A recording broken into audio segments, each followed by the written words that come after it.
Hello. Welcome to Greater Love Ministries. We want to welcome all you here to this assembly of God. For you were created in God's image. Now, you may be wondering what's the difference with this church. After all, there are many towns and many nations that have a church on every street corner. This is very sad, considering that humanity is sick. Sick with sin.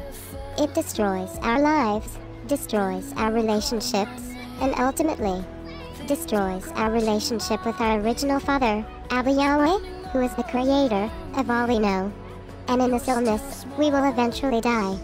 Not a natural death, mind you, but the spiritual death that awaits the devil and his demons. And this is where the Son of Man, the Son of God, Jesus Christ of Nazareth, comes into the picture. You see, humanity has no cure. We are addicted to our sickness. We crave it, yearn for it. We can't get enough. And God knows this.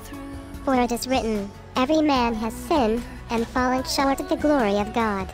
God is eternally hostile towards sin, but he loves his children more than anything in the entire universe. More than even his own pain.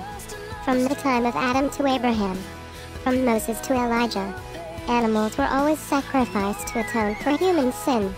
These innocent creatures were punished on behalf of humans.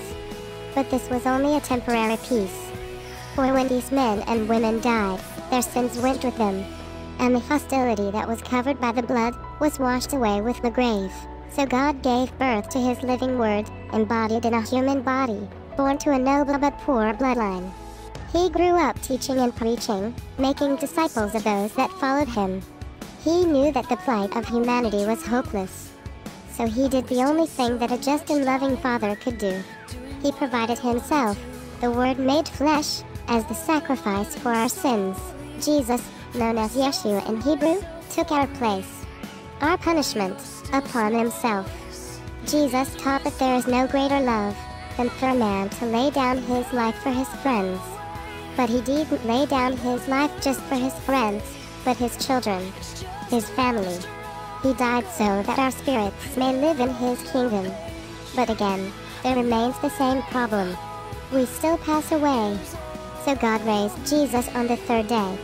And Jesus will raise those who love him at the end of this age. It is written in the book of Proverbs, chapter 27, verse 5. Open rebuke is better than secret love.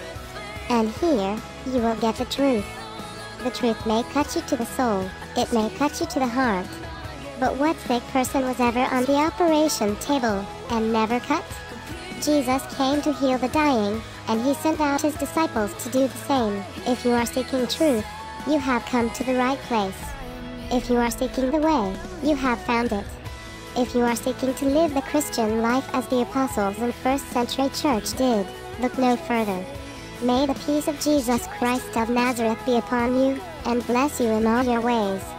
And so we welcome you to this meek and humble church. For there is not greater love than to lay down your life, your time, your everything, to your friends. Will you be part of God's family?